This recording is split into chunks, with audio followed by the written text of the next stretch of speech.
Hola chicos, chicas, ¿cómo andan? Bien, ¿usted, profe? ¿Todo bien? Acá Hola, estamos. profe, ¿cómo anda? Buenas tardes. ¿Qué tal? Bueno, vamos a esperar un par de minutitos a ver si se incorpora alguno más. Y arrancamos.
Bueno,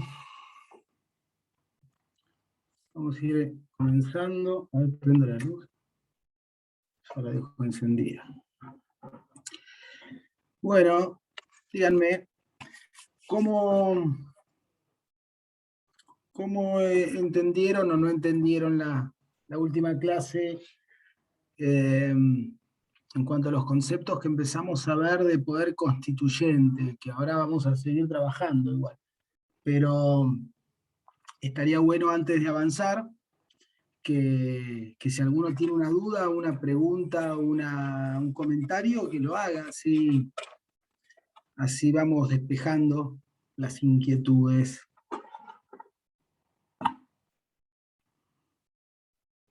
Profe, creo que en el libro no está como tan definido la diferencia entre poder constituido y poder constituyente, que usted la explicó en la clase pasada. Eso está bueno, lo digo porque, capaz que en el libro no me di cuenta, pero usted en la clase como que lo dijo más puntualmente. Bueno, sí, no, debe estar, pero bueno, ese punto es central. Eso es digamos, esa diferencia entre poder constituido y poder constituyente es el nacimiento de la doctrina del poder constituyente, que creo que les comenté en la clase anterior, es la doctrina de Sieyès, que era un pensador y político francés, que fue protagonista también de la Revolución Francesa de 1789.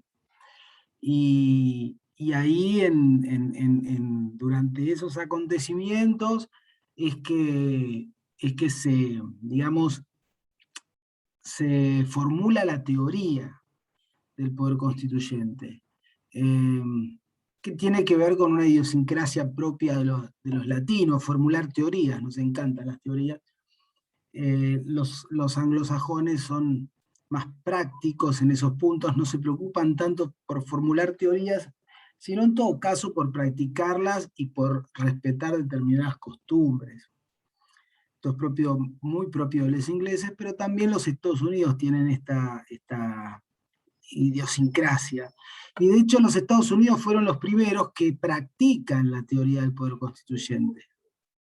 Entonces fíjense cómo se da la situación. Los franceses le dan contenido al concepto, pero los norteamericanos la practican y la practican con su propio proceso constituyente, que culmina con la Constitución de Filadelfia de 1787. Ellos ahí practican la teoría, digamos, esa teoría constituyente que diferencia entre poder constituido y poder constituyente, ¿sí? Donde el ejercicio del poder constituyente se ve reflejado en la formación y la creación de la Constitución de los Estados Unidos, en todo ese proceso, que fue un proceso arduo, y muy democrático, probablemente más democrático que el proceso argentino.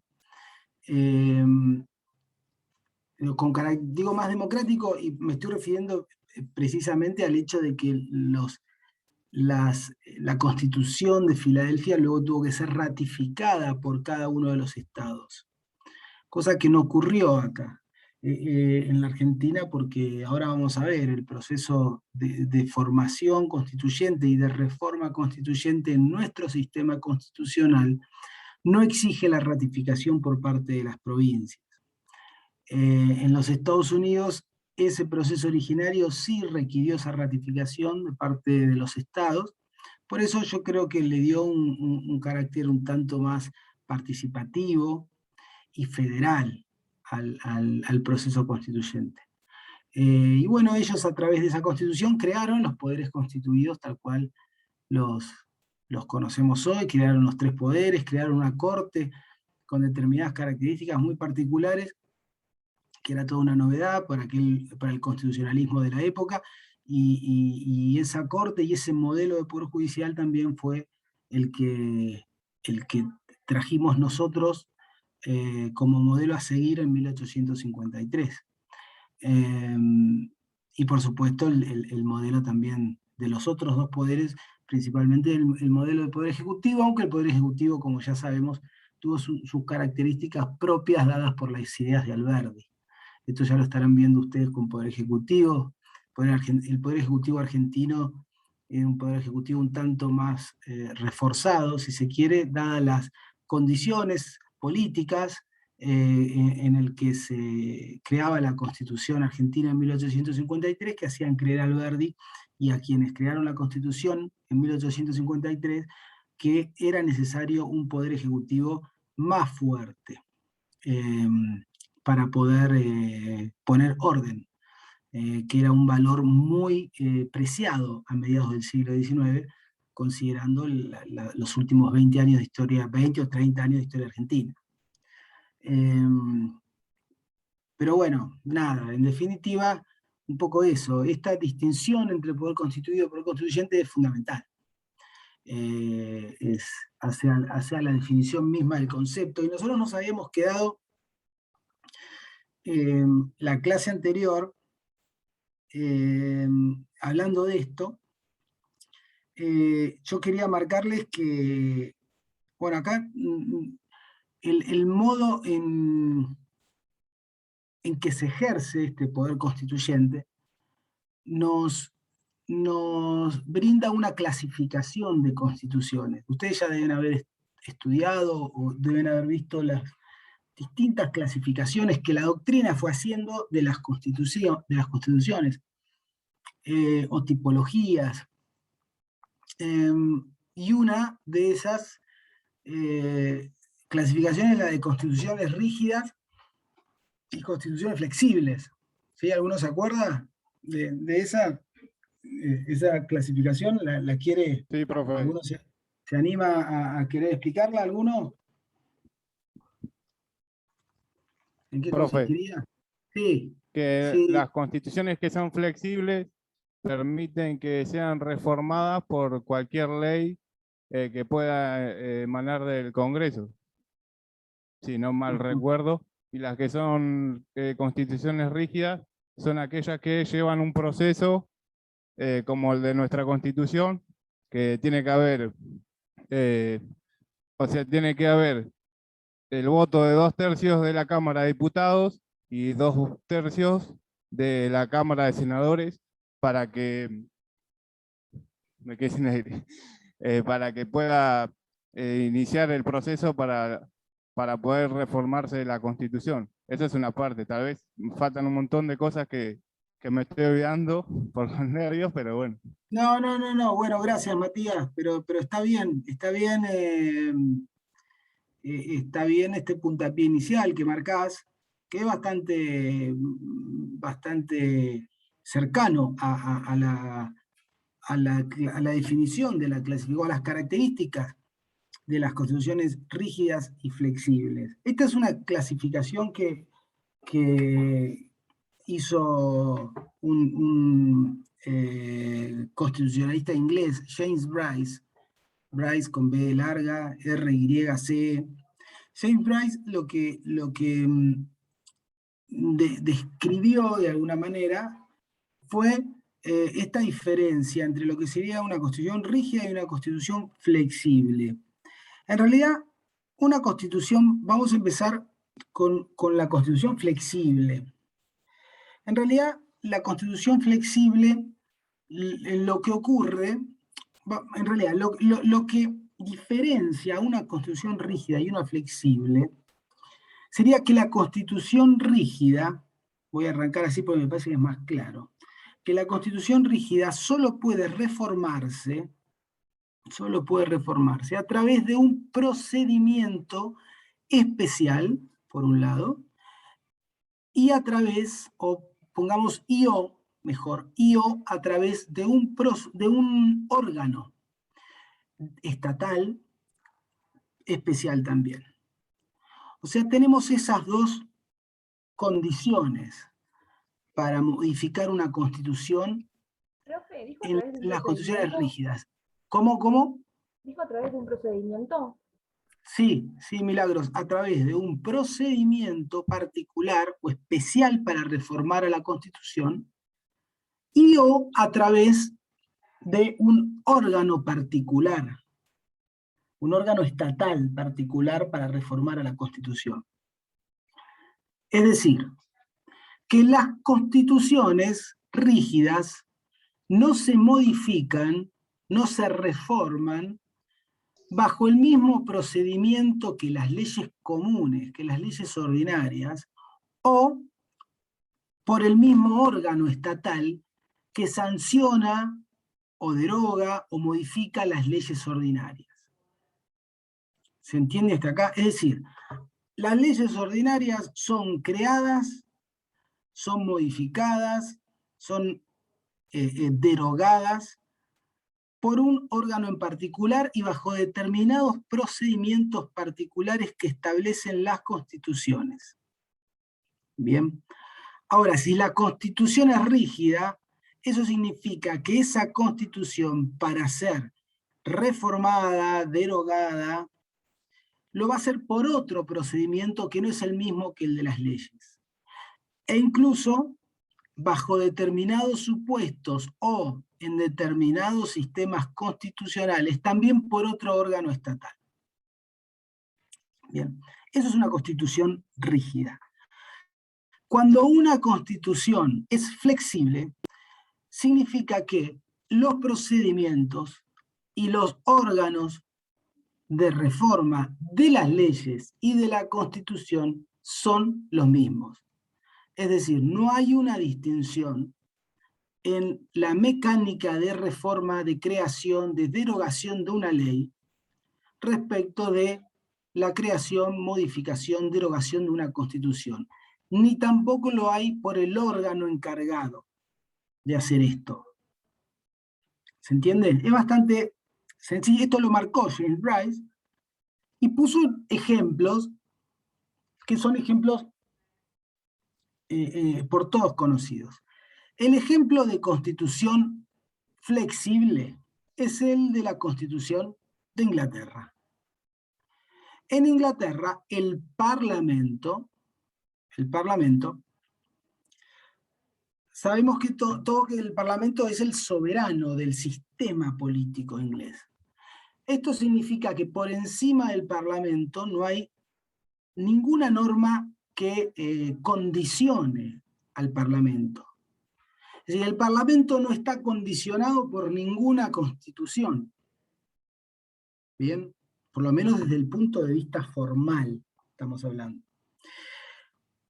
Esto significa que el Parlamento puede crear o derogar libremente tanto una ley común como lo que pueden denominarse en Inglaterra leyes constitucionales. Y hablo de leyes constitucionales porque en Inglaterra no tiene una constitución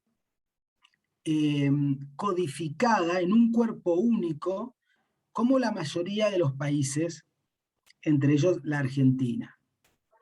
Inglaterra lo que tiene son algunas normas escritas, por eso no todas las normas constitucionales inglesas se basan en la costumbre, algunas están escritas, por ejemplo la Carta Magna de 1215, ¿sí? que es un instrumento constitucional escrito que tiene, como se dan cuenta, más de 800 años de vigencia para los ingleses, pero está escrito.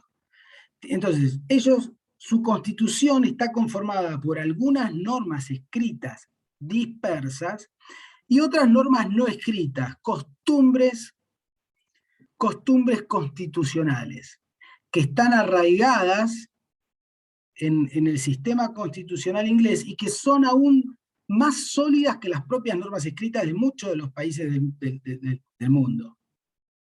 ¿Sí? En este contexto, el Parlamento inglés puede, el día de mañana, vamos a poner un ejemplo, pero que va a ser gráfico, puede el día de mañana decidir derogar la Carta Magna de 1215, aun cuando sea una norma constitucional, si se quiere, Constitucional en el sentido de que constituye el sistema político inglés. ¿Bien? Pero no en un sentido de jerarquía, no en un sentido de jerarquía normativa. La Carta Magna de 1215 no tiene una jerarquía normativa superior a cualquier ley que sancione el Parlamento británico. En este sentido, la Constitución, como se dan cuenta, es flexible porque puede ser creada y puede ser derogada, puede ser modificada bajo los mismos procedimientos que cualquier ley común. Puse el ejemplo de la Carta Magna de 1215, podemos poner el ejemplo del Bill of Rights del siglo XVII. ¿Bien? Que también forma parte. Sí. Tengo una pregunta Sí, sobre ese sistema. ¿Qué significa cuando dicen que son judicialistas? Cuando dicen que una constitución es judicialista o no judicialista. Porque justo es un concepto que aparece en la unidad 1 y yo lo había marcado como que no lo había entendido y justo hablaste de este sistema. Eso aparece en la unidad 1, judicialista o no judicialista. Claro, porque habla sobre el sistema ese, por ejemplo el inglés, y dice como que es una constitución judicialista, pragmática.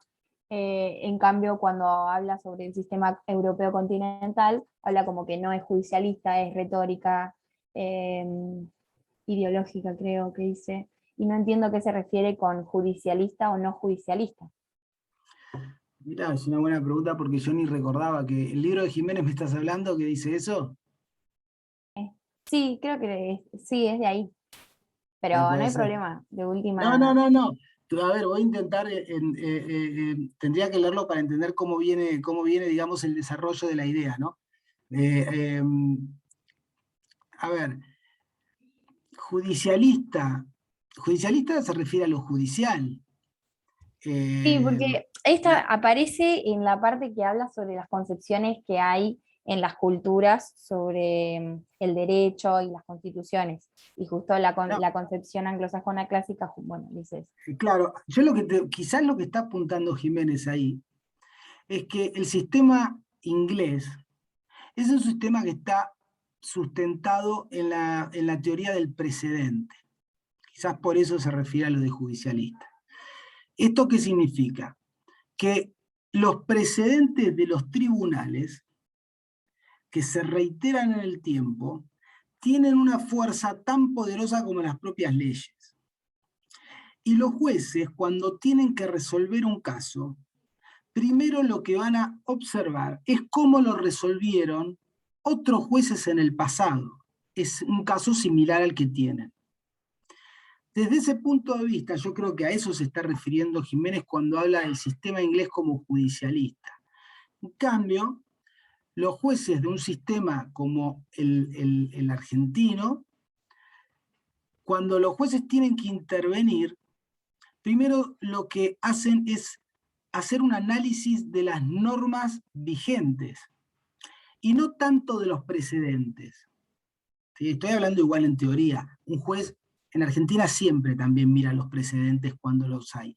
Lo cierto es que el sistema judicial y la forma de resolver las causas que tienen los jueces en la Argentina no se sustenta principalmente en el precedente, sino que se sustenta principalmente en las normas jurídicas vigentes, principalmente la Constitución y las leyes, la Constitución, los tratados internacionales sobre derechos humanos y las leyes del Congreso. A eso también le agregamos la regla del precedente, pero la regla del precedente, te reitero, no tiene la fuerza que tiene un sistema como el common law. Me parece que a eso se está refiriendo. Sí, Tendría sí. igual que leerlo en el contexto en que se viene diciendo, ¿no? Sí, igual creo que sí, que es por ahí. Gracias. Me parece que es por ahí, Delfina. Bueno, entonces les decía, volviendo a la Constitución flexible, como ven, el Parlamento puede crear una ley, así como puede crear una norma constitucional. Lo hace el mismo órgano que es el Parlamento y lo hace a través del mismo procedimiento de creación de cualquier ley. Bien. En cambio, en una constitución rígida, es la propia constitución la que establece su forma de modificación o su mecanismo de modificación, de reforma, que varía en relación al de las leyes. Por ejemplo, en la Argentina, el Congreso no puede modificar la Constitución, solo lo puede hacer una convención constituyente, que es un cuerpo colegiado también, ahora lo vamos a ver, pero que no es el Congreso, y esa convención constituyente solamente puede ser convocada al solo efecto de la reforma. Y además, el proceso de reforma constitucional no es el proceso de creación, no se, digamos, identifica con el proceso de creación de una ley. Es distinto. Ahora vamos a explicar en el caso argentino cómo es el proceso de reforma constitucional. Pero ¿se entiende la diferencia? Una constitución rígida, y a eso apunta, es que es más difícil de modificar. Se supone que es más estable por ser rígida. Fíjense que también ahí hay un engaño en los términos o en las calificaciones, porque la constitución de los ingleses se la denomina flexible. Si hay algo que no tienen los ingleses es flexibilidad con su sistema constitucional. Son muy conservadores de las costumbres, recién lo decíamos con el ejemplo de Delfina. De hecho, la Carta Magna de 1215 se considera que es una ley vigente, tiene 800 años. O sea, ellos, a pesar de que sus normas constitucionales parecen flexibles, están sustentadas o están paradas en una costumbre, en una tradición, mejor dicho, que le tiene mucho respeto al valor del precedente y de la costumbre constitucional. Bien, esto hace que esas normas sean escritas o sean consuetudinarias, sean normas muy estables. Por eso quizás lleva un poco a la confusión esta clasificación entre constituciones rígidas y flexibles. Pero lo cierto es que es una clasificación ya muy clásica, y ustedes la tienen que conocer. Como se darán cuenta de lo que venimos conversando, y en esto habíamos quedado en la clase anterior, esta clasificación, esta idea de constituciones rígidas y flexibles, que también es la idea que está de la mano de lo que veníamos conversando antes, de la distinción entre poder constituyente y poder constituido, ¿sí? El poder que constituye el sistema político y el poder que es constituido por aquel poder constituyente originario. Bien, estos dos poderes, la clase pasada lo dijimos, el poder que constituye el sistema político es el que crea la Constitución, y a lo sumo es el que la reforma. Acá hay algunos dicen que el poder de reforma o el poder reformador no es poder constituyente propiamente dicho. Pero más allá de esa distinción, esos poderes, el que constituye o el que reforma una constitución, crean órganos estatales o poderes estatales a través de la Constitución, que son los poderes constituidos. Estos poderes constituidos creados por el poder constituyente son principalmente, en la mayoría de los sistemas constitucionales modernos, el poder ejecutivo, el poder legislativo y el poder judicial, con distintas características que se dan en distintos poderes, en distintos estados. ¿Sí? No hay dos constituciones iguales. Pero estos tres poderes estos son los poderes constituidos. Bien. De esta idea la tenemos que relacionar necesariamente con el principio de supremacía constitucional. Y en esto nos habíamos quedado, si mal no recuerdo, la clase del miércoles pasado. Porque en una constitución rígida, donde la Constitución está diciendo, a mí no me reforman como cualquier ley, sino que me reforman por un mecanismo especial. Ese mecanismo especial ya le pone un límite al poder constituido. El Congreso o el Parlamento, aún más, los poderes ejecutivos, no pueden modificar la Constitución a su antojo. No tienen esa capacidad. Pueden crear leyes, pueden derogar leyes comunes, bien, pueden tomar decisiones de gobierno, pero hay algo que no pueden hacer, que es modificar la Constitución. Para modificar la Constitución, lo que tienen que hacer es seguir el mecanismo, respetar el mecanismo que la propia Constitución establece. En estos sistemas, las propias constituciones también declaran que son supremas, es decir, que tienen una jerarquía superior a las leyes comunes. Una jerarquía superior a las leyes comunes. Con lo cual, las leyes, es decir, acá tenemos un límite más, no solamente el Congreso o Parlamento o los poderes ejecutivos, no solamente no podrán modificar la Constitución formalmente, tampoco pueden dictar normas que sean contrarias a la Constitución. Si la Constitución reconoce el derecho a la vida o a la propiedad o las libertades civiles y políticas, no podría el Congreso o el presidente o el Parlamento, en un sistema parlamentario, desconocer estos derechos que la Constitución está reconociendo. Si hicieran esto, esa ley sería inconstitucional y por lo tanto inválida. Bien. Para esto ya sabemos que en un sistema como el argentino, el órgano encargado de ejercer ese control, de que eso se respete, de que el principio de supremacía sea respetado, el poder encargado de eso es el Poder Judicial. Y principalmente la Corte Suprema de Justicia, que es quien en última instancia decide si realmente ha habido una afectación al principio de supremacía constitucional. Y el mecanismo que tiene el Poder Judicial se denomina control de constitucionalidad. ¿Qué hace ese control? Trata de preservar que la supremacía constitucional se mantenga y que los poderes constituidos por el poder constituyente no se extralimiten en sus atribuciones.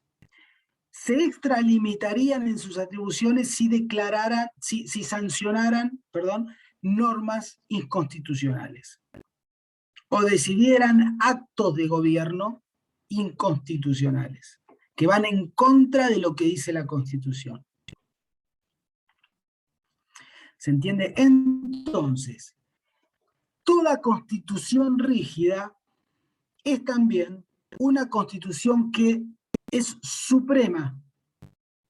Una constitución que es suprema en relación al resto del orden jurídico. En cambio, ahora volvemos al sistema inglés.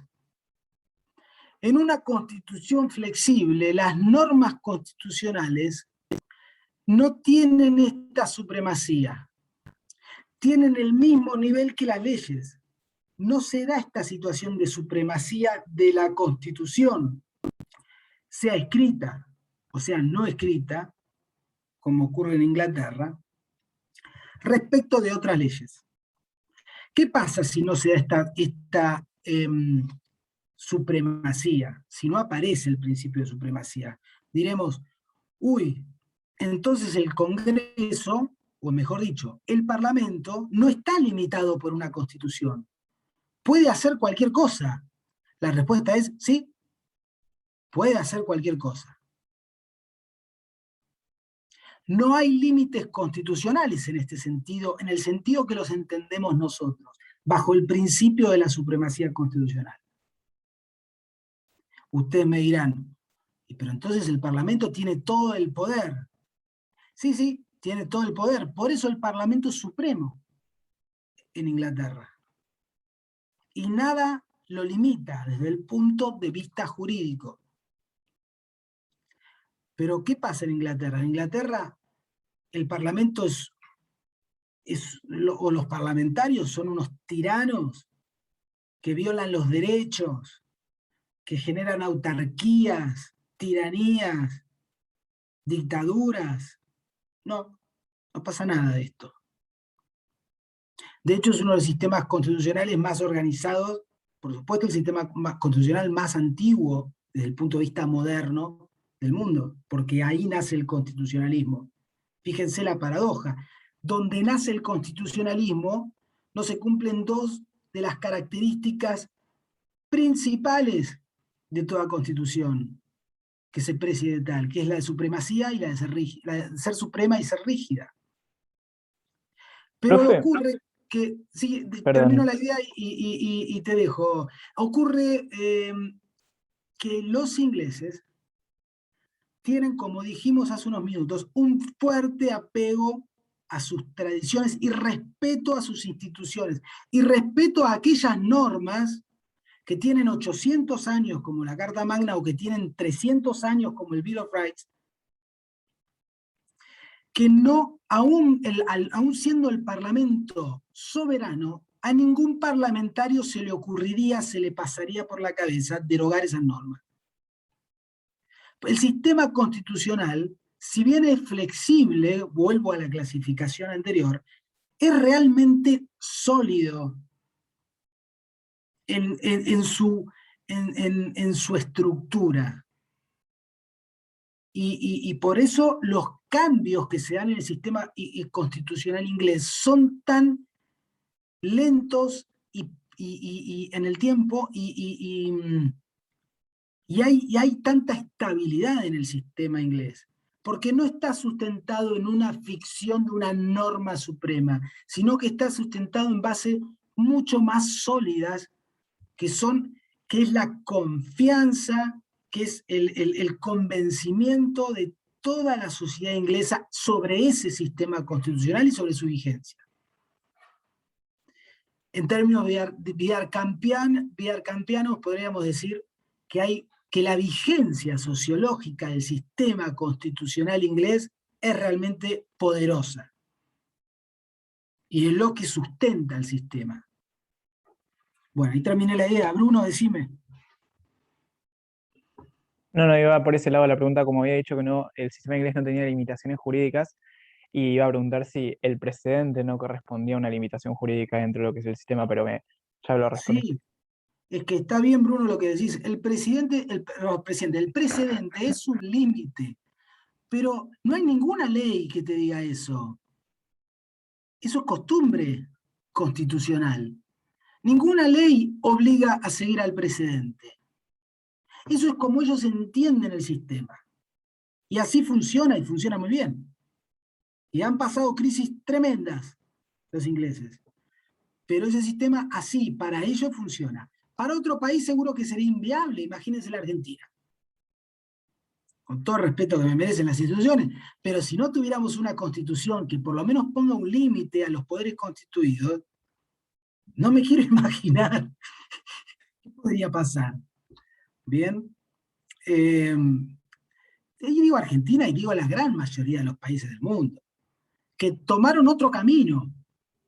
Tomaron el camino de la supremacía constitucional, de una constitución rígida, de establecer normas, de establecer principios que no pueden ser alterados, sino bajo determinadas circunstancias. Respetando determinados mecanismos, para que podamos adoptar decisiones colectivas que nos incumben a todos y a todas, pero siguiendo determinadas reglas, para garantizar que esas decisiones sean realmente colectivas, plurales y democráticas. Bien. Pero bueno, son dos concepciones distintas. Lo que me interesa a mí es que ustedes tengan clara esta relación entre la supremacía constitucional y la rigidez constitucional. Porque si una constitución es suprema, esto significa que es rígida. Y por el contrario, si una constitución no es suprema, Esto significa que es flexible. Bien. ¿Se entiende esa relación? Profe, había hecho la distinción entre supremacía, se me perdió, justo se me cortó ahí el audio. No sé cómo lo había dicho. Entre ¿Lo puede repetir? supremacía y rigidez constitucional. Eso es lo que estaba diciendo. Capaz que se les perdió a los demás también el audio. Si una constitución, a ver yo con qué estoy. No, estoy bien. No, no, no, es mi wifi, pero no pasa nada, Sí. es el mío. No, pero yo a veces cambio la computadora de lugar, ¿viste? Y abajo, ahora estoy arriba, pero abajo tengo otro wifi y la computadora me toma uno y después subo y me sigue tomando el de abajo y se afilra todo, pilfarra todo, quise decir. Y no, pero estoy bien. Estoy con el de arriba, así que. Bueno, esa es la idea. Si una constitución es suprema, significa que tiene una jerarquía superior a las demás normas y los poderes constituidos no pueden modificar esa constitución. Bien. Y no lo pueden hacer porque, además de ser suprema, necesariamente es rígida. La forma de modificación de la Constitución es una que no involucra al poder constituido de la misma manera que lo involucra a ese mismo poder para sancionar leyes. Digo de la misma manera porque vamos a ver que sí hay una intervención del poder constituido en el proceso de reforma. Ahora vamos a ver cuál es. Bien, pero está claro la distinción cuando vemos el sistema inglés. Cuando vemos el sistema inglés, ¿no? El Parlamento puede, del mismo modo, derogar el Bill of Rights, que sería algo así como la Declaración de Derechos de nuestra primera parte de la Constitución. Eso es el Bill of Rights para los ingleses. Puede derogarlo, si quiere, el Parlamento, como puede sancionar una ley que diga que hay que poner no sé, un semáforo en la esquina del Parlamento. Estoy diciendo algo medio absurdo, pero bueno, las dos cosas las puede hacer por la misma ley, desde el punto de vista formal. Bueno, hasta acá vamos. ¿Vamos bien?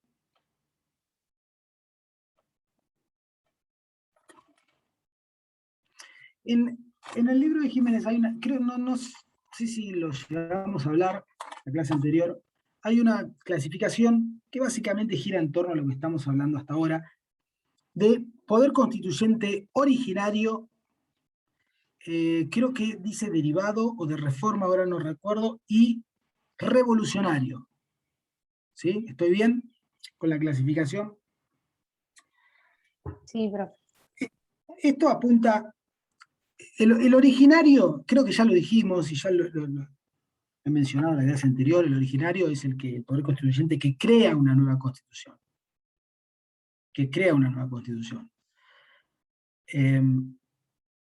Si vamos al ejemplo de nuestro sistema constitucional, tenemos que decir que el poder constituyente originario fue el de 1853. Hasta ahí estamos todos de acuerdo, pero sepan que hay parte de la doctrina constitucionalista considera que el poder constituyente originario en realidad se cerró en 1860, es decir, que estuvo abierto, estos son términos de Villar Campos que hablaban estos términos, el poder constituyente originario tuvo una apertura en 1853 y se cerró en 1860. ¿Por qué? Porque recuerden qué pasó en 1860. Buenos Aires Buenos Aires. volvió a la Confederación. Muy bien. Buenos Aires se incorpora a la Confederación, ¿sí? Y en esas condiciones el país termina de organizarse. Faltaba la cuestión capital todavía, ¿no? Que fue resuelta en 1880, pero no importa. Entonces, algunos consideran que eso fue todo un proceso de poder constituyente originario y que recién ahí, en 1860, culmina. ¿Sí? Profe, Sí, Matías. Aparte de eso era que habían, dentro de la Constitución decía que las reformas se hacían cada 10 años, y por eso también era uno de los motivos que decían que no sea, como no se había cerrado ese proceso, ese lapso que se solicitaba para la reforma, también por eso se decía que se había cerrado recién en 1860 Claro, el poder constituyente originario. sí, eso está muy bien lo que decís. Algunos piensan de esa manera. Jiménez cree, y lo dice ahí en el libro, que en realidad en 1860 se dio la situación de poder constituyente revolucionario. ¿Sí? ¿Por qué? Porque el poder constituyente revolucionario es el que no sigue el mecanismo que la propia Constitución establece para su reforma. ¿Sí? Si los poderes constituidos deciden reformar la Constitución sin respetar ese mecanismo, lo que están haciendo, y lo logran, por supuesto siempre que lo logren, y lo logran, lo que hacen es ejercer un poder constituyente sin seguir la lógica de la norma de habilitación. La norma de habilitación es la norma que habilita a la reforma. Este es el artículo 30. Y si hacen eso, incurren en un acto revolucionario. Entonces Jiménez dice en 1860, creo que Jiménez decía esto, estoy casi seguro, en 1860 ocurrió eso, porque en realidad había una prohibición de reforma a la Constitución, como vos decís, Matías, y entonces no deberían haber podido tocar la Constitución. Buenos Aires debería haber ingresado sin poder plantear nada, o en lo sumo decir, miren, ingreso dentro de 3 años, o ingreso y dentro de 3 años reformamos la Constitución. No fue lo que ocurrió, obviamente, ingresó y se reformó la Constitución. Entonces ahí tenés las dos posibilidades. Vos podés pensar que lo del 60, lo de 1860 formó parte del proceso constituyente originario, o podés pensar que no, que fue un poder constituyente revolucionario. Hay otros autores que directamente hablan de que fue una reforma constitucional y que fue ejercicio del poder reformador. Bien. El poder reformador es el que sí sigue, es el que reforma la Constitución, como su nombre lo indica, pero sí sigue, sí respeta la norma constitucional que indica cómo debe reformarse. Profe, Entonces ahí tenemos los 3 tipos. Sí, Bruno. perdón, entonces con esa teoría podríamos suponer que en 1994, o sea, depende del lado de que lo veas y que lo analices, ¿no? Se podría hablar de un poder constituyente revolucionario, porque, o ¿Por sea, qué? si bien en cierta parte, si lo ves desde una perspectiva de la cual te pones a analizar minuciosamente cómo era el proceso de reforma, ciertas pautas no se respetaron, en el sentido de que, por ejemplo, la votación de las 2/3 partes, la proposición de temas a modificar y todo ese tipo de cosas, que no hubo un respeto firme o que se daba más bien para la ambigüedad en el sentido de lo que estaba regulado. No sé si se entiende lo que voy. Sí, igual, pará. Fíjate que con el de las 2/3 partes sí se respetó la mayoría en 1994. Hubo sobradas 2/3 partes de la totalidad de los miembros de cada una de las cámaras. Por ese lado no Claro, va a ser problema. se me cortó el micrófono. Sí, decime. No, que a lo que iba es que como no estaba claro viste que se genera el debate sobre si la Constitución es legítima o no, en el sentido de que como no había una claridad en el lenguaje expreso de la Constitución, donde dijese si era de los presentes o de todo el cuerpo de la Convención, entonces nada, por ese lado iba yo, más que nada. No, por ese lado la reforma del año 94 tuvo un consenso, fue la reforma más legítima de todas. Justo pusiste el ejemplo de la reforma más consensuada que tuvo el constitucionalismo argentino. Ahora, después, la clase que viene, si hablamos de la reforma, lo vamos a poder profundizar un poquitito más este tema. Pero justo esa reforma es la que más acuerdos reunió. No hubo el debate. Hubo algo de debate antes, en los meses previos, pero no llegó al extremo de la reforma de 1949. en el año 49, con la Constitución de Perón, se estableció, se votó la necesidad de la Perdón, reforma. me había Sí. equivocado. En la del 49, no quise decir la del 94. Ahí está. Ah, no, está bien. No, en la del 49 sí. La del 49 fue la que generó ese problema. Sí, sí, sí. Eh, yo no diría que fue ejercicio de poder constituyente revolucionario, porque es como decís vos, el artículo 30 en realidad tampoco lo decía tan expresamente. No, de hecho, no lo dice expresamente.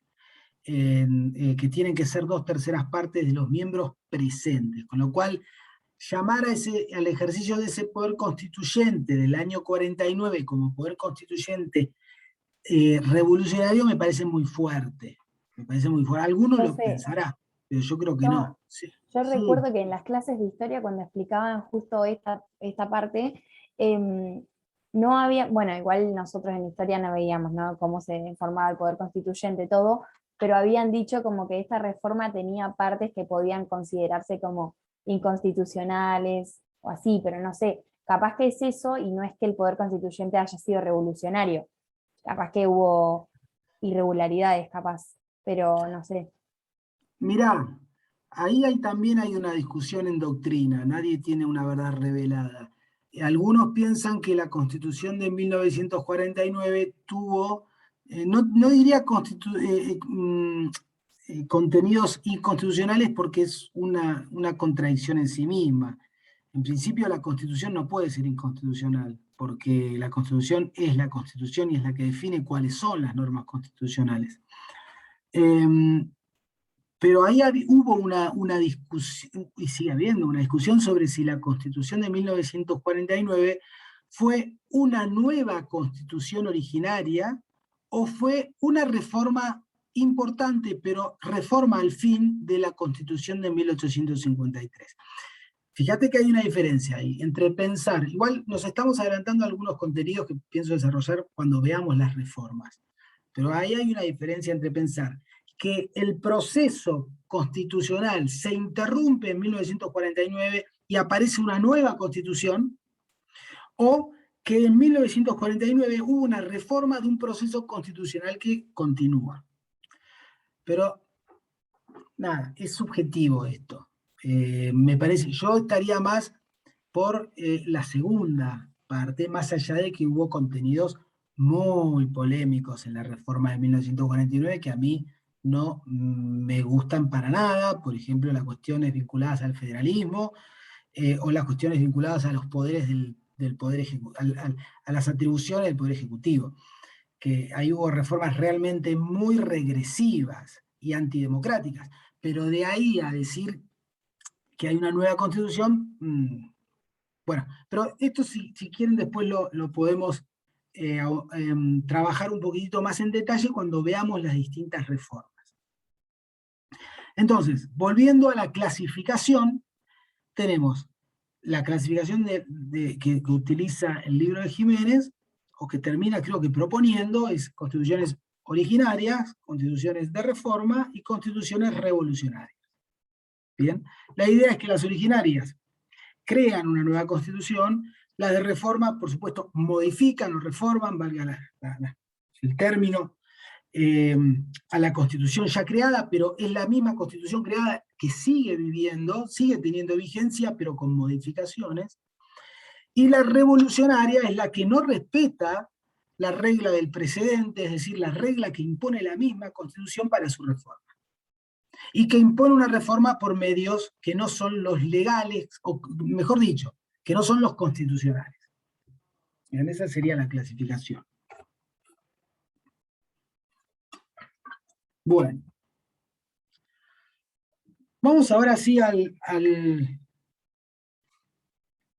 creo que más o menos hemos ahondado bastante ya en el concepto de poder constituyente, poder constituido, rigidez constitucional, supremacía constitucional vinculada a la rigidez constitucional. Ahora es importante que veamos qué dice la Constitución Nacional sobre esto y cómo ha sido la costumbre constitucional. Y acá es importante, es importante la costumbre constitucional en este tema en particular, porque ahora vamos a ver que el artículo 30 de la Constitución, que es el único artículo que hace mención a la reforma, el único, no solamente es el único, sino que también es bastante parco el artículo.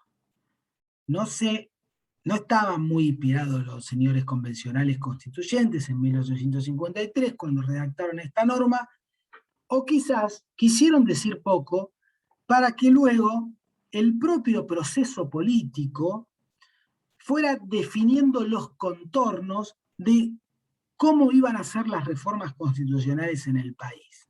Tema tan delicado. Delicado si los hay, ultra delicado. Bien. Entonces, por eso hago referencia a la costumbre constitucional. Porque muchas de las normas, si se quiere, sobre esta cuestión, se vinculan a la costumbre constitucional, o lo que Vidal Campos denominaría el derecho espontáneo, que lo distingue de la costumbre. Él hace ahí una breve distinción, diciendo el derecho espontáneo en realidad es similar a la costumbre porque es el derecho no escrito, pero que es aquel que surge de los operadores de la Constitución muy de vez en cuando y en determinadas situaciones excepcionales. Y como sabemos, las reformas constitucionales son situaciones excepcionales y está bien que lo sean.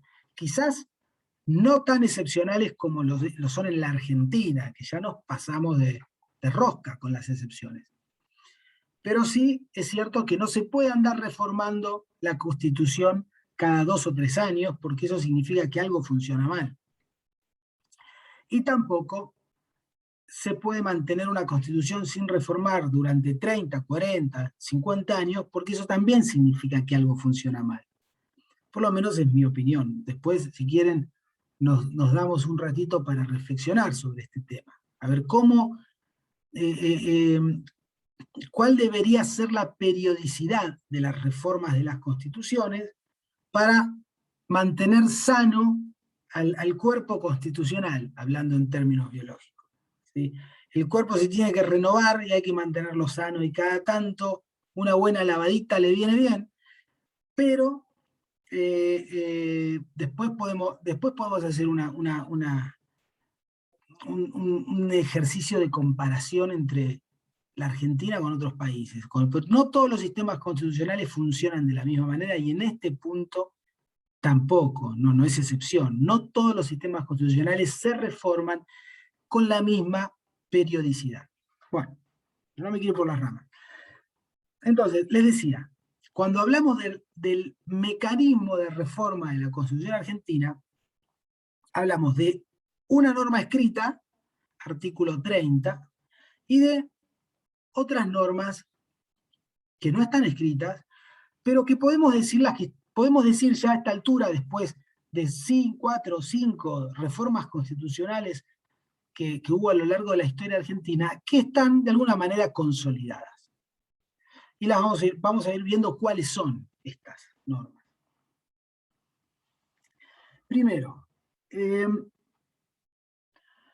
a ver, el artículo 30 lo tengo por acá. ¿Alguno lo quiere leer, el artículo 30? ¿Tiene alguno la Constitución a mano?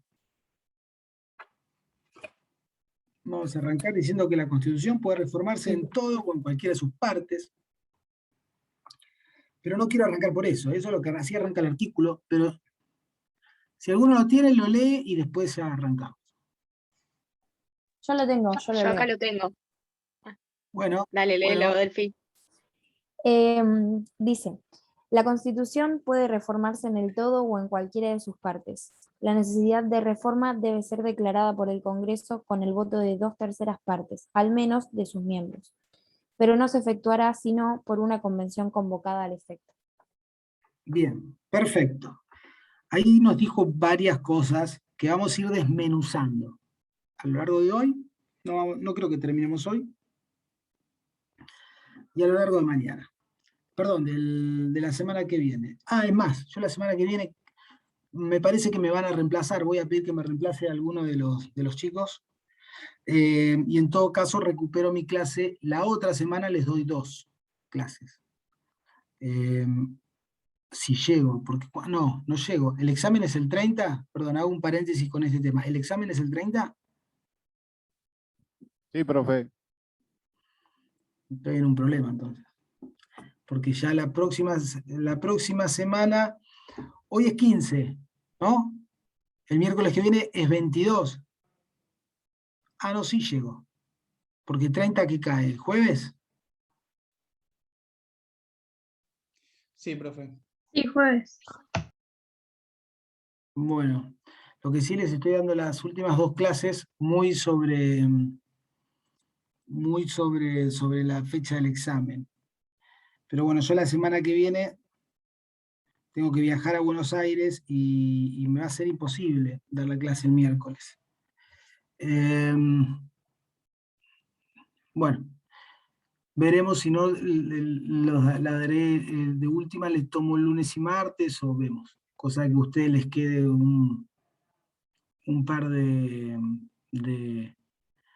días para estudiar tranquilo. De todas maneras, estoy pensando que a mí con esta clase y una clase más ya termino esta unidad y podemos tomarnos de última una última clase de repaso de cualquier tema. Una última clase para que ustedes, si quieren, me preguntan de lo que fuera y hablamos de cualquier tema de esta primera parte de la materia. Pero bueno, eso lo dejo para más adelante. Eso lo coordinamos en todo caso en la próxima clase. Bueno, a ver, antes de continuar con el 30, en realidad tengo que tratar de ser un poquito más ordenado. Vamos a saber que la reforma de la Constitución, el proceso de reforma de la Constitución tiene 3 etapas. Se supone en general se le asignan o atribuyen 3 etapas. La primera etapa es la etapa preconstituyente. Y ahora vamos a ver qué hay ahí. La etapa preconstituyente. La segunda etapa es la constituyente o la de reforma, porque en realidad estamos hablando de una reforma constitucional, pero bueno, es ejercicio de un poder constituyente, si se quiere. Esa es la segunda etapa. En esta segunda etapa ahora vamos a ver lo que se hace es concretamente el trabajo de reforma constitucional. Y la tercera etapa es la de ratificación de la reforma constitucional. Bien, estas serían las 3 etapas: preconstituyente, constituyente o de reforma, la segunda, y la tercera de ratificación. En la etapa preconstituyente, tenemos un órgano protagonista, un órgano estatal protagonista que es el Congreso. Justamente, poder constituido. Yo les dije que había un poder constituido que aparecía. Aparece en esta etapa, antes de reformar la Constitución, el Congreso. Y necesariamente tiene que aparecer porque alguien tiene que tomar la decisión de reformar la Constitución. Y la Constitución le da esta atribución al Congreso. No al presidente, no a las Cortes, al Congreso. Ahí en el Congreso, recuerden que están los representantes del pueblo. Y una Constitución democrática respeta el principio de soberanía popular. Entonces, son los representantes del pueblo quienes tienen que tomar esta decisión tan delicada. Por eso el artículo 30 dice que esta declaración la hace el Congreso. Bien. Entonces, el Congreso lo que hace es, lo que debe hacer es una declaración, como dice el artículo 30. Declara la necesidad de la reforma. Fíjense que no dice nada más. No dice que declara, necesariamente declara que hay que reformar. No lo dice el artículo. Dice, declara la necesidad. Es necesario reformar la Constitución. Y dice, declara. Entonces, el primer punto que se genera con este término que utiliza el artículo 30, cuando habla de declara, es si el Congreso tiene que sancionar una ley o basta con una simple declaración que diga que hay que reformar la Constitución. Y la diferencia no es solamente formal.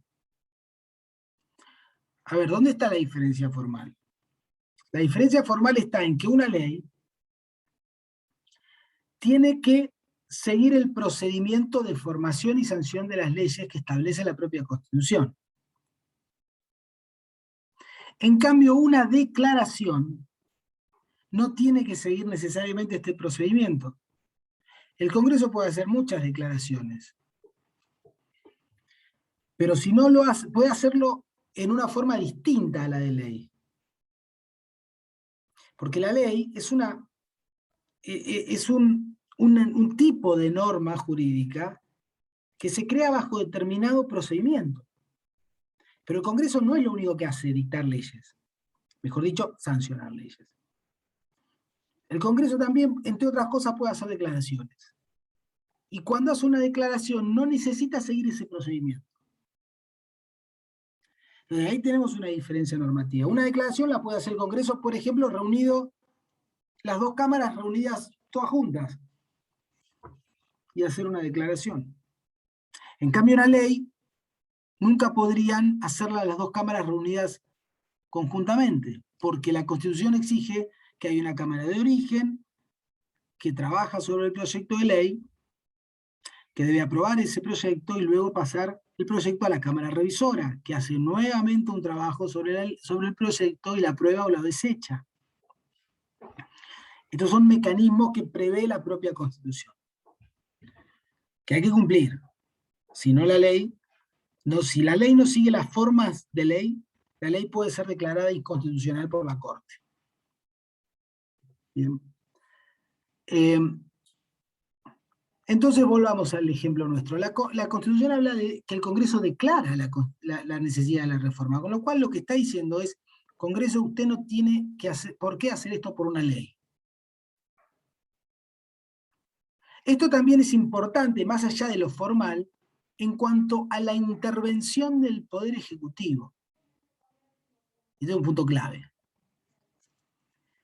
Porque si el Congreso hace esta declaración con forma de ley, ¿qué pasa con las leyes? Las leyes pueden ser vetadas por el Poder Ejecutivo. Es decir, que si el Congreso declara la necesidad de la reforma y lo hace con forma de ley, esta ley debe ser enviada al Poder Ejecutivo para su promulgación o veto.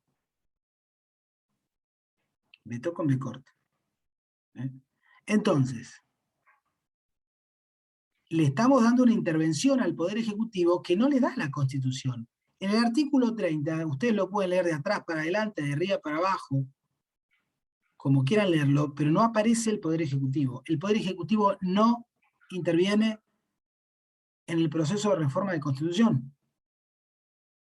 En cambio, si el Congreso decide, insisto, declarar la necesidad de la reforma a través de una ley, el Congreso le está dando una intervención al Poder Ejecutivo que el Poder Ejecutivo no tiene. No tiene por la propia Constitución. Otro punto más. El Poder Ejecutivo también puede presentar proyectos de leyes porque lo habilita la Constitución. Entonces, si esta declaración del Congreso se hace a través de o con la forma de ley, entonces también el Poder Ejecutivo puede presentar un proyecto de ley que proponga la reforma de la Constitución, que proponga que el Congreso haga esta declaración. Otra vez interviene el Poder Ejecutivo. ¿Bien? Se dan cuenta que no estamos hablando de una cuestión formal solamente, que estamos hablando de una cuestión sustancial.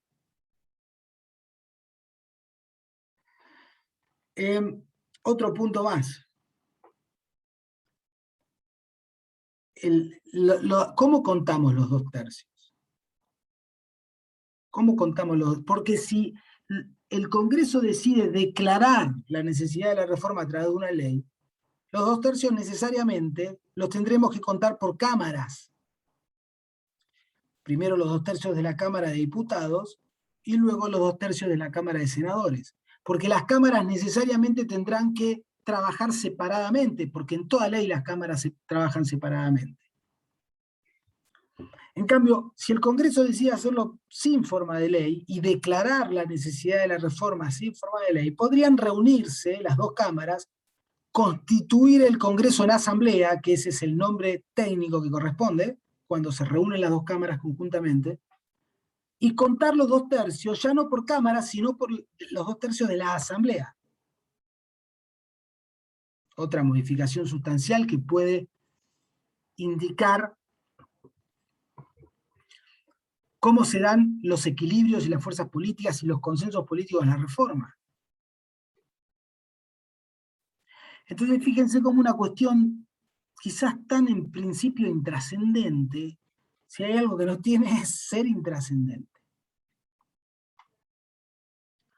Ahora bien, todo muy lindo, pero vamos a la costumbre constitucional. ¿Qué hizo en cada una de las reformas constitucionales argentinas el Congreso? En 1866, en 1898, en 1949, en 1957 y en 1994. ¿Qué hizo? Sancionó una ley. Entonces, podemos decir que hay una costumbre ya consolidada de que esta declaración se hace a través de una ley, con todas las consecuencias que ello conlleva y que se las describí recién. Pero lo cierto es que el Congreso siempre decidió hacer esto, esta declaración, darle forma de ley. Esto, por supuesto, le da esa intervención al Poder Ejecutivo que la Constitución no le da. Por supuesto, hace también contabilizar las mayorías de una manera que la Constitución no dice que hay que contabilizarla. La Constitución en el artículo 30 hace referencia a las 2/3 partes del Congreso, no de cada una de las cámaras, del Congreso. Pero bueno, esta es la realidad constitucional. Acabo de ver que me habían hecho una pregunta, Matías, pero nada que ver con el tema, sobre el formato que podía ser multiple choice. Sí, lo más probable es que sea multiple choice, chicos. Es lo que estamos conversando y creo que va a ser así. Bueno. Ahora vamos, entonces. Ahora, en realidad, cuando vamos a la naturaleza, entre comillas, naturaleza, en derechos ustedes ya se darán cuenta que hablamos de la naturaleza jurídica de las cosas, como si lo jurídico fuera algo natural como una planta, y no lo es, no nace, no nace, crece, se desarrolla y muere como algo biológico, con lo cual no tiene naturaleza. La naturaleza es puramente creación humana, con lo cual a mí no me gusta hablar de la naturaleza jurídica de las cosas, porque es hablar como si fuera un dogma que tenemos así incorporado, como si fuera una suerte de dogma religioso, que en realidad en materia jurídica no hay ningún dogma, ¿sí? Las normas, las reglas y los principios jurídicos son creación humana, y así como las creamos, las podemos modificar. Pero no importa, ya que estamos acostumbrados a hablar de la naturaleza jurídica, vamos a decir, ¿y cuál es la naturaleza jurídica de esta declaración? Y acá ustedes van a leer que en realidad siempre se habla de que esta declaración es un acto un ejercicio, mejor dicho, del poder preconstituyente que tiene el Congreso, y no del poder legislativo que tiene el Congreso. Es decir, el poder legislativo es el poder de crear leyes. Crear leyes es crear derecho, crear normas jurídicas con alcance general. Bien. Después está el concepto de derecho nuevo, no importa. Pero esta declaración no crea derecho en realidad. Simplemente activa, impulsa un procedimiento de reforma de la Constitución. Pero derecho no tenemos creado nada todavía. Por eso los constitucionalistas dicen que una de las atribuciones, uno de los poderes que tiene el Congreso es el poder preconstituyente, que ejerce o debiera ejercer a través de una declaración. Porque el poder legislativo es aquel que crea leyes, que crea derecho nuevo y que se formaliza a través de una forma de ley. La forma esta que vamos a estudiar en la segunda parte de la materia. Es decir, el derecho nuevo, las leyes, vienen en un frasquito que se llama ley. En cambio, la declaración de la necesidad de la reforma no es derecho nuevo, por lo tanto no tenemos que utilizar ese frasquito. No es necesario utilizar ese frasquito. De hecho, correspondería utilizar otro, que es el de la declaración, no el de la ley. Trato de ser lo más simple y claro posible con la explicación. Pero más allá de eso, insisto, el Congreso, hasta ahora, siempre utilizó la forma de declaración. Perdón, profe, que lo interrumpa, Sí, pero no si pasa nada. debería usar una declaración y utilice una ley, ¿por qué lo hace? O sea, ¿cuál es la justificación? Mira, no hay una justificación. Es una decisión política del Congreso. Probablemente para darle algún tipo de intervención al Poder Ejecutivo. Probablemente para contar las mayorías de la manera que les digo que corresponde contarlas, o contabilizarlas, mejor dicho, en los casos de ley, que es con las cámaras separadas. O probablemente porque el Congreso ya está acostumbrado a trabajar así, también. Puede ser una cuestión de práctica constitucional. Las cámaras separadas, acostumbradas a trabajar en modo ley, digamos, que es la forma de trabajo más habitual que tienen las cámaras, y hayan decidido en alguna oportunidad y después en todas las siguientes que la forma de ley era lo más cómodo. No te sabría decir cuál es el motivo, porque además hubo distintas declaraciones de necesidad de las reformas en distintos periodos históricos de Argentina. Pero en todas se respetó esa idea, en todas se cumplió con eso. Desde la de 1866, todavía en pleno siglo XIX, hasta ya fines del siglo XX. Y es muy probable que si en el futuro hay una reforma constitucional en la Argentina, el Congreso declare la necesidad de la reforma también a través de una ley, siguiendo la lógica de los precedentes. Y te digo más, a esta altura, lo más sano institucionalmente sería respetar la lógica del precedente para evitar crisis política. Aprendamos en este caso, de los ingleses. Si pudimos reformar la Constitución pacíficamente y con cierto grado de consenso, especialmente en la última reforma, de esa manera, declarando la necesidad de las reformas a través de una ley, bueno, sigamos trabajando de esa manera, que parece que funciona. Porque también los sistemas políticos se tienen que acomodar a los contextos, a las sociedades, a las idiosincrasias, a las tradiciones. Forma parte importante de los sistemas políticos. Entonces, si funciona de esa manera, bueno, está bien. Tendrá sus desventajas, que es esta. Yo creo que la posible intervención del Poder Ejecutivo no es una ventaja, es una desventaja. Pero hasta ahora funcionó. Entonces yo diría, bueno.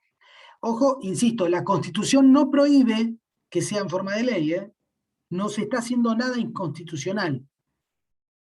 Porque la Constitución no dice que esta declaración no podrá hacerse por forma de ley. Porque si dijera eso, ahí estaríamos en otro cantar. La Constitución habla de declaración, pero deja abierto, este artículo deja muchas cosas abiertas, por eso les digo, se los dije al principio, es una norma muy escueta, deja muchas cosas abiertas a la práctica constitucional. Bueno, ¿qué hace el Congreso, entonces? ¿Qué hace el Congreso? ¿Qué tiene que hacer el Congreso? ¿Qué ha hecho en general el Congreso? ¿Solamente declara, como dice el artículo 30, la necesidad de la reforma y le deja las manos libres a la Convención Constituyente para que reforme lo que quiera? Porque si seguimos la letra del artículo 30, parece que el Congreso solamente tiene que decir, muy brevemente, declaro que es necesario reformar la Constitución. Y con eso cumple con su rol preconstituyente. Bueno, no. No es lo que pasó en las reformas argentinas. En las reformas argentinas, el Congreso, además de declarar que es necesario reformar la Constitución, dijo qué puntos había que reformar. Es decir, qué puntos estaban habilitados para la reforma. Con lo cual, en ejercicio de este poder preconstituyente, el Congreso establece un límite a la Convención Constituyente y al ámbito de actuación, concretamente, de la Convención. Entonces, si el Congreso dice, declaro que es necesario reformar el artículo 10, 20 y 30 de la Constitución, la Convención Constituyente solo podrá reformar el artículo 10, 20 y 30. Pero no podrá modificar ningún otro artículo que no sean el 10, el 20 o el 30. ¿Me siguen? Acá hay un límite. Esto es el denominado temario. En el ejercicio del poder preconstituyente, el Congreso establece el temario de temas a reformar. El temario. El Congreso, perdón, la Convención Constituyente, con ese temario, tiene digamos, un techo. No puede reformar más que eso. Pero sí puede reformar menos. En el ejemplo del artículo 10, 20 y 30, la Convención Constituyente podrá decidir modificar solo el 10 y dejar sin reformar el 20 y el 30. ¿Me siguen? Porque el temario es un techo, pero el piso lo define la propia Convención. Bien. Esto pone límites, el primer límite a la Convención Constituyente. El segundo límite, gran límite, está en el plazo. El Congreso, en el ejercicio de su rol preconstituyente, también establece un plazo determinado en el que se debe realizar la reforma. Pongamos 2 meses, 3 meses. Son los plazos que generalmente se suelen dar, por lo menos en la costumbre constitucional argentina. Pasado ese plazo, ese término, la Convención no está habilitada para seguir sesionando y por lo tanto para producir ningún tipo de reforma. Entonces acá tenemos el segundo límite, el plazo. Fíjense los dos límites, el temario y el plazo. ¿Por qué son estos límites? Principalmente estos límites tienen que ver con evitar, el sistema político lo que trata en esto es de evitar que la Convención Constituyente se convierte en una suerte de rival del Congreso. La historia marca que esto ha ocurrido. No en Argentina, pero en otros países sí. Donde la Convención Constituyente pretende absorber al Congreso y ocupar su lugar. Entonces, para evitar esta situación, ya se marca que la Convención Constituyente solamente tiene determinadas atribuciones muy específicas y tiene un plazo de vida perentorio. Su función empieza un día y termina también un día determinado. De esta manera se evita la posibilidad de que se genere una crisis política entre la Convención y el Congreso. Bien. Entonces, fíjense que, sí, Matías, decime. No, profe, le quería hacer una consulta. Los miembros de la Convención Constituyente, los elige el pueblo, ¿no? A través Sí, del voto Matías. popular. Sí, son electos por el voto popular. Ahora, bueno, con este tema vamos a seguir, ya son -5, vamos a seguir la próxima clase. Pero sí, vamos a seguir con el proceso de reforma. Pero sí, son electos por el voto popular. No hay otra manera, porque el proceso de reforma tiene que ser democrático. Y la única manera que sea democrático es a través de elecciones libres, con la intervención de todas las fuerzas políticas que tengan cierta entidad, por supuesto, dentro de lo que son las reglas electorales en nuestro país. Y sí, esa es la manera. No hay otra manera de que sea legítima la reforma constitucional que no sea democrática. Entonces, fíjense, estos son los dos límites que pone el Congreso en su rol preconstituyente. Fíjense que el rol preconstituyente es muy importante.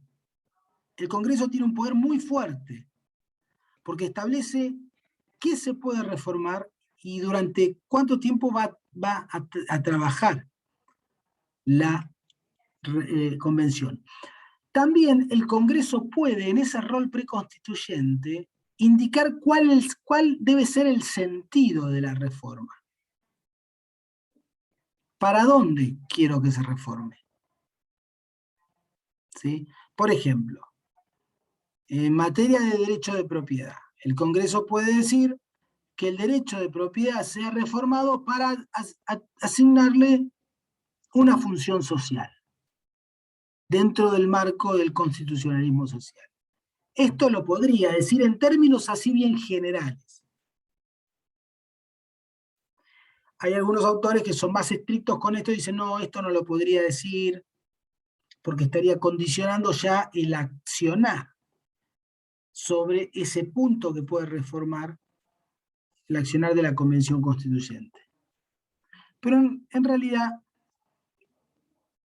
este tipo de condicionamientos han existido. Después, cuando veamos la reforma del 94, vamos a ver que este tipo de condicionamientos han existido, donde el Congreso indica cuál es el norte, digamos, que tiene que tener la reforma, hacia dónde tiene que ir la reforma. Después, el contenido concreto de la reforma debe quedar a discreción de la Convención Constituyente. Pero inclusive en el año 94, esto ya me adelanto un poquito, aún el contenido de la reforma, de parte de la reforma, fue previsto o fue condicionado, o establecido, mejor dicho, por el Congreso. Esto generó mucho debate en la reforma. Es el punto de mayor debate de la reforma del 94. Eso lo vamos a ver más adelante. Sí, profe, yo Sí. hoy me quedé pensando en un Sí, momento que si además en 1994, por ejemplo, se declaró la necesidad de reforma mediante ley y el temario era como que básicamente decía lo mismo que un acuerdo político, es como que ya estaba teniendo demasiada intervención en otros poderes, no solo el preconstituyente. Entonces, no sé. Claro, lo que pasa es que desde el punto de vista formal es el Congreso, pero desde el punto de vista informal son los grandes líderes políticos los que terminan definiendo, estén o no estén en el Congreso, terminan definiendo primero la posibilidad de una reforma Y segundo, el sentido de la reforma. Esto forma parte de los consensos previos que necesariamente tiene que haber en cualquier reforma para que la reforma tenga éxito, para que sea perdurable en el tiempo. Entonces, nosotros acá, en nuestra materia, nos toca ver cuestiones más formales. ¿Qué dice la Constitución? Yo trato de meter cuestiones que tienen que ver con todo el entramado político que hay detrás, que siempre lo hay. Pero bueno, desde el punto de vista jurídico, tenemos que poner el acento en lo jurídico. Pero lo que marcás vos, Delfina, es cierto, obviamente. Atrás de eso no están solamente los legisladores. De hecho, atrás de los legisladores, generalmente, están los grandes líderes políticos de los partidos que no necesariamente son legisladores, ¿sí? Y, por ejemplo, el presidente o la presidente el momento histórico de que se trate, por supuesto que tiene un rol fundamental en cualquier reforma. Bueno, hasta ahora quedamos con esta parte, con esta primer parte. Sabemos que hay una etapa preconstituyente que le corresponde al Congreso, que en esa etapa preconstituyente lo que hace el Congreso es declarar la necesidad de la reforma y lo hace a través de una ley del Congreso, que a través de esa ley establece un temario, declara la necesidad de la reforma y además dice qué se puede reformar. Y además establece un plazo en el cual debe cumplir su labor la Convención Constituyente. Por supuesto, para hacer esto se necesitan, no lo mencioné, pero ya dijimos algo antes, una mayoría especial, una mayoría agravada, que las 2/3 partes de la totalidad de los miembros de cada una, de la totalidad de los miembros del Congreso, en realidad. Sobre esto también estamos frente a una norma ya consuetudinaria, ya que echó raíces, especialmente después de la reforma del 94, donde hubo algún intento de debate sobre este punto, pero no se logró para no evitar los errores de la reforma de 1949. En el año 1949 hubo un gran debate sobre el tema, sobre si las 2/3 partes se contaban sobre la totalidad de los miembros de cada una de las cámaras o solo sobre los miembros presentes en la sesión. Este debate se vio frustrado por la votación que se hizo en su momento de la ley, que no consiguió las 2/3 partes de la totalidad de los miembros, y aún así se avanzó con la reforma. Algo que también era políticamente un error, porque el gobierno peronista de aquel entonces sí tenía los votos necesarios para alcanzar las 2/3 partes de la totalidad de los miembros. Y sin embargo, parece que no le importó y sancionó la ley sin esa mayoría. Y eso fue el principal argumento de la oposición política para deslegitimar todo el proceso reformador. En el año 94, esta cuestión no se quiso repetir, hubiera sido un error repetir ese tema, y ya quedó, luego de aquel momento en que sí se reunieron las mayorías necesarias, porque hubo consenso de los dos partidos mayoritarios, el radicalismo y el justicialismo, se lograron las mayorías necesarias y ya quedó como una norma no escrita que esas 2/3 partes, si bien no lo dice el 30, son 2/3 partes de la totalidad de los miembros. Esto se condice además con la idea de consenso reforzado que debe tener el inicio del proceso de reforma. Consenso muy fuerte, porque la reforma constitucional es un momento político muy delicado y muy importante en cualquier país. Entonces necesita de consensos sólidos para que esa reforma sea perdurable y sustentable en el tiempo. Bien.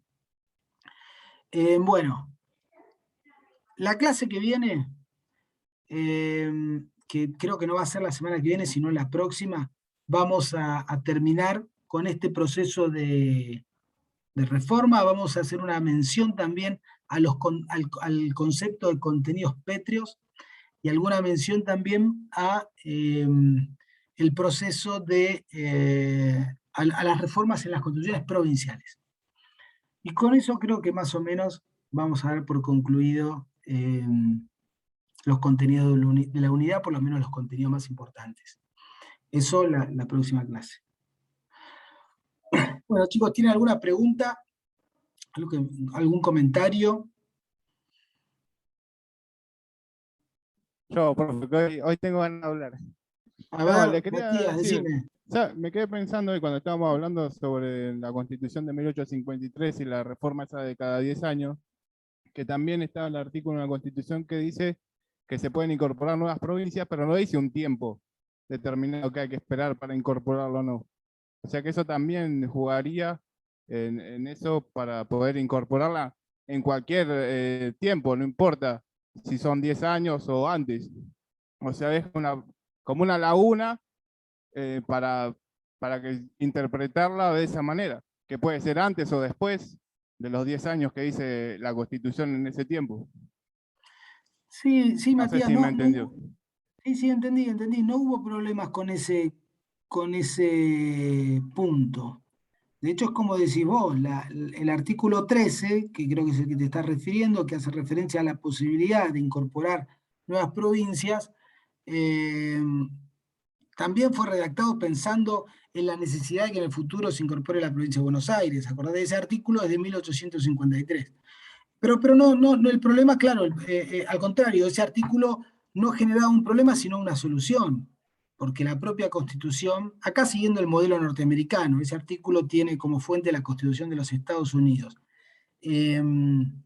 Siguiendo la solución del modelo norteamericano, se incorporó a la Constitución argentina previendo justamente esto, que tenía que incorporarse en el futuro la provincia de Buenos Aires. El problema no pasaba por ahí, sino por esa cláusula que establecía que no se podía modificar la Constitución en 10 años.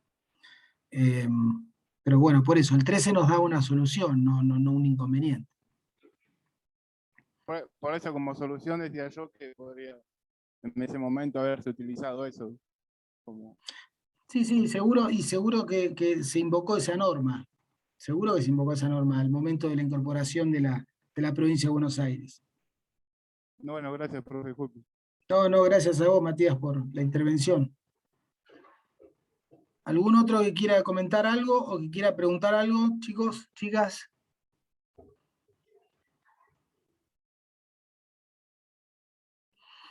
Bueno, si les parece entonces nos vemos la próxima clase. Vayan estudiando, cosa de que la última clase ya los agarre afilados y ustedes me corrijan mis errores y me digan, no, profesor, no es así. y ya los quiero ver bien afiladitos para el examen, que vamos a estar bien cerca del examen. Que creo que va a ser presencial. Creo que va a ser presencial, multiple choice. Pero ahí probablemente nos podamos conocer y ver personalmente que tanto hace falta, porque esto de la virtualidad soluciona muchas cosas, pero llega un momento que uno quiere empezar a transitar las aulas y los pasillos de la facultad, que es tan lindo. Bueno, chicos, chicas, nos vemos. Y nada, buen fin de también, como decís ahí, Matías. Faltan un par de días, falta poquito para el fin de, así que disfrútenlo. Chao. Chao, profe, gracias. Gracias. Chao, profe, gracias.